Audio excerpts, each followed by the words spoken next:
today. Lots of Final Fantasy VII Remake news to delight and depress you. Sorry, depress me. Sorry. This is CheckPoint.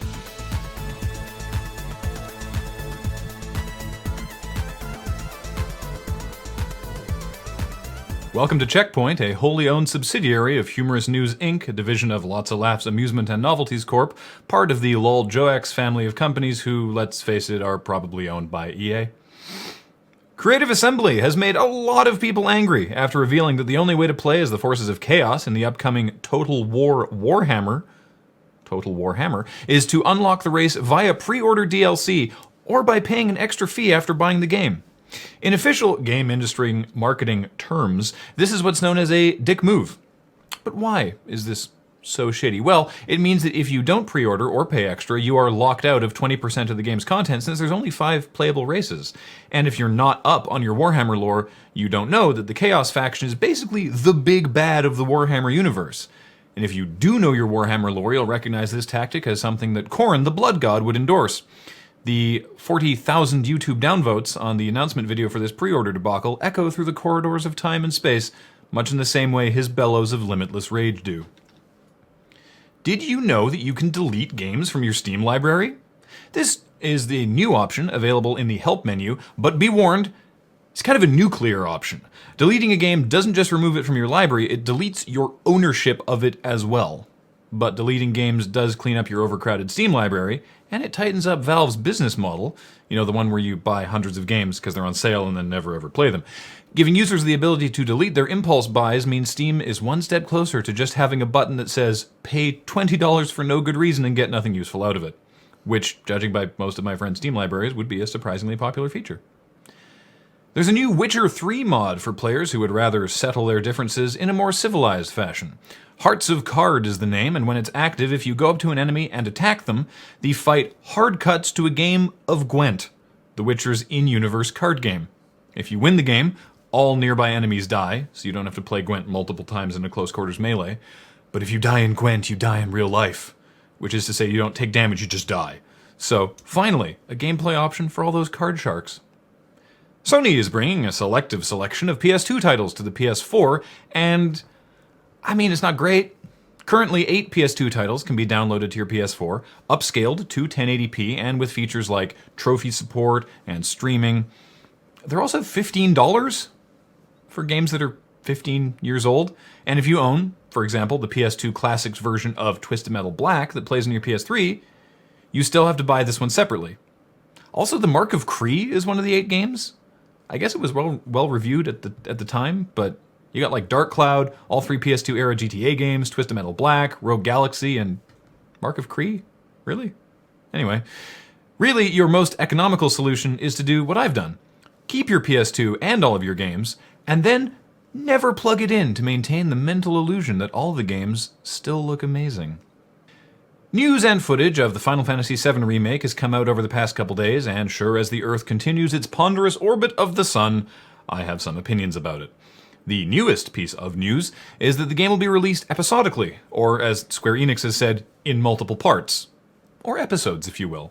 When asked why, producer Yoshinori Kitase said, "The idea that a remake of Final Fantasy VII would not fit in a single release was there from the very beginning.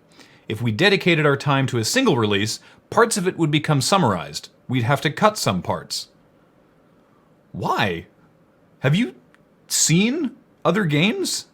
Like, Mass Effect is not small. Also, there was a game called Final Fantasy VII that was the length of Final Fantasy VII.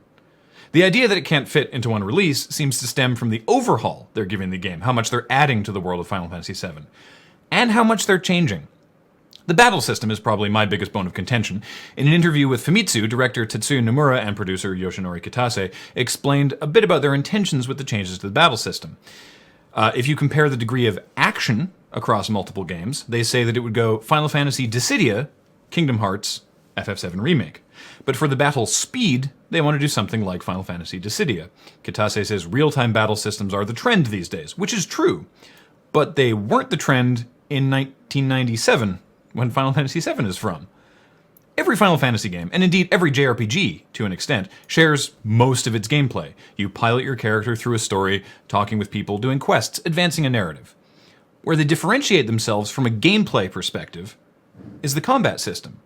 Now, I quite enjoyed the combat system in Final Fantasy VII, so obviously I'm biased in that way. But if you were changing the combat system that drastically, you're not remaking the game. And it's not just the battle system. Kitase said, of the story, I don't want the remake to end as something nostalgic. We'll be making adjustments to the story with this feeling in mind. Let's talk RE words. We know what a remaster is. Just look at Final Fantasy X HD. Or the recent Grim Fandango remaster. Same game, improved graphics. In fact, the Final Fantasy VII remaster that was on Steam last year just came out on PS4. So there you go. A reboot would be if lantern-jawed, 5 o'clock shadowed Cloud Strafe and his dog Red fought the evil terrorist cell Shinra to avenge the off-screen death of his childhood friend Erisk. For a remake, we can look to Final Fantasy again. Final Fantasy III for the 3DS. Same gameplay, same story, but completely rebuilt from the ground up. I think there's probably a lot of gray area in when a remaster becomes a remake. The new Halo Anniversary Edition, aspects are remaster, some are remake, but the story and gameplay remains the same, which is what most of us thought we were getting. It's certainly what a lot of people wanted. But this? What is this? This is a do-over. This is Final Fantasy VII do-over. If Tetsuya Nomura could take today's technology back to 1997, this is the game he would have made the first time round, which I appreciate. But I mean, look, I've been doing stories about remaking Final Fantasy VII for literally years now, and I know I can only truly speak for myself, but this isn't what I wanted. I always said if Square Enix actually remade it, they'd never be able to please the fans. And here I am.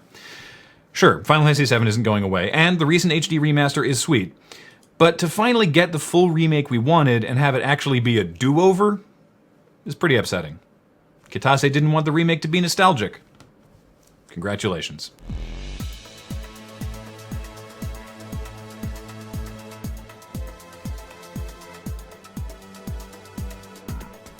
Coming up, Rock Band 4 is adding new brutal mode that gets harder based on how well you do until the notes start disappearing. How is that fair? Do they expect rock stars to memorize the songs they're playing? Oh, I don't have an outro.